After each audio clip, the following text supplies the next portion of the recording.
Welcome to another edition of SLTV News. I'm Stephen Puglia. Sugar Land citizens came together for the first day of meetings of the Citizen Bond Committees, which have been formed to help create a vision for the items which will make up November's bond election. We have had over 100 residents sign up to be a part of the Citizens Bond Committee. So we met and went over a general orientation and got them ready to begin the process of looking at the projects and bringing back a recommendation to the City Council. The committees are going to actually get to know the projects a little bit better. They're going to actually see the components of the project. They're going to learn about what we've been planning. They're going to go on site and actually look at the context and see where the project would be. And then they're going to prioritize the different pieces and parts so that we can make sure that we're putting the best projects and the best program together for the voters to consider. There are 4 project committees that are going to be working. The first one is Brazos River Park, and it will have a variety of lakes and nature trails as well as meadows and open spaces. Our second project is the Festival Ground, which will be adjacent to University of Houston and would be able to host the larger community gatherings that we have in the past, considering like Red, White, and Blue Fest and some of our cultural festivals that have just outgrown our current facilities. The third project is a community sports park, which would host adult sports leagues that would provide more recreation for our adult populations in Sugar Land. And then our last project are the trails projects, which are some of our larger, longer trails that would actually connect some of our existing trails together and make for a longer hike and a bike, as well as connecting different parts of Sugar Land. One of the things that we think is very important, because we're going to be asking the voters to raise the tax rate, is to make sure that the projects that we're proposing are things the voters actually want and feel that there's a value for. Committees will meet every 2 weeks from now through May, and upon completion, the Executive Committee will then present their recommendation to the City for November's bond election. The City of Sugar Land was recently recognized by the Anti-Defamation League as a community of respect for their efforts to make all residents and visitors feel at home. So the city was the first city in the nation actually to receive the Community of Respect designation from the Anti-Defamation League. And it's something that we're just really, really proud of to continue receiving, because we have such a diverse population here. And we just feel that it's really important to engage in efforts that will help us meet the City Council's goal. But it's always really nice when other people recognize the hard work that we're doing. For 2012, we did 3 things to fulfill activities to receive this designation. The first was to implement training that is called Communication and Service in Sugar Land, and it's training that's built on the lessons that we learned several years ago when the City Manager's Multicultural Advisory Team hosted 101 sessions for key staff. So we've actually taken those lessons and condensed it into a training that really focuses on how employees should communicate with and serve our diverse population. So that was the first activity.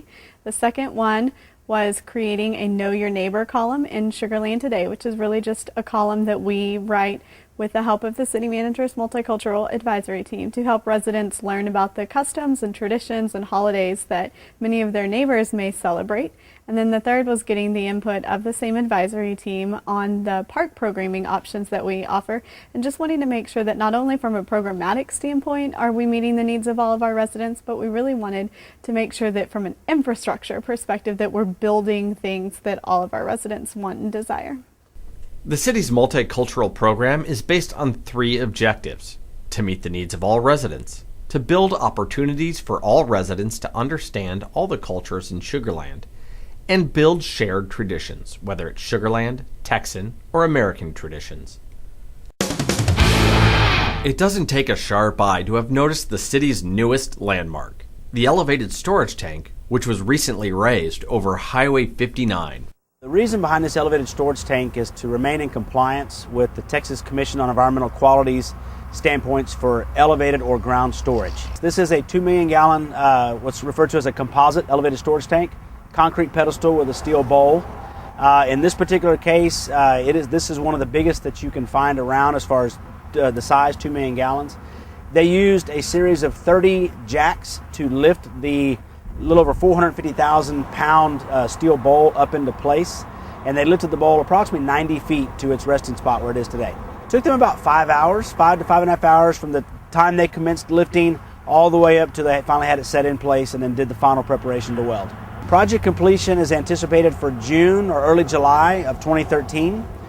They're in the process now of setting the steel roof structures, placing the manway, and we'll start setting the roof panels here shortly. This will be the last elevated storage tank required to provide Sugar Land with a consistent water supply and to maintain water pressure throughout the service area. The City of Sugar Land is hosting a community-wide vendor social at Constellation Field.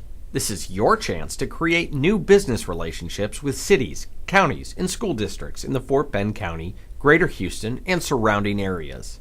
The vendor social is an opportunity for vendors and the City of Sugar Land and other agencies to get together, and it allows the vendors to market their goods and services to the city and other agencies that are participating. There'll be about 18-20 other agencies from around the Harris County, Fort Bend County that will also be participating that these vendors can market their services to also. As part of a government agency, one of our key objectives is to allow fair and open competition to all vendors. We felt that by just hosting our own vendor fair, then the other cities and counties had to do their own vendor fair, so why not just pull everybody together and try doing a larger one all at one time? Join us and market your commodities and services to a captive audience with a wide range of needs. The Vendor Social will be held at Constellation Field on April 4th from 3:30 to 6:30 p.m. A new 1.8-mile stretch of University Boulevard is now open. It is a significant addition to the city's mobility plan and completion of the University Loop. University Boulevard has been on the city's master thoroughfare plan since the early 90s. This was seen as a significant regional connector from US 59 to State Highway 6 south of Sugar Land going into Missouri City. Has acted as a relief valve from State Highway 6 and 59, one of the most congested intersections that the city has within our city limits. Construction took approximately 18 months and it was completed in late February as far as the road and opened up, and now we're moving forward, finishing up the landscape improvements. The newly expanded roadway provides additional access for vehicles, bicyclists, and pedestrians to enjoy the Brazos River area. Thanks for watching. For SLTV News, I'm Stephen Pulliam.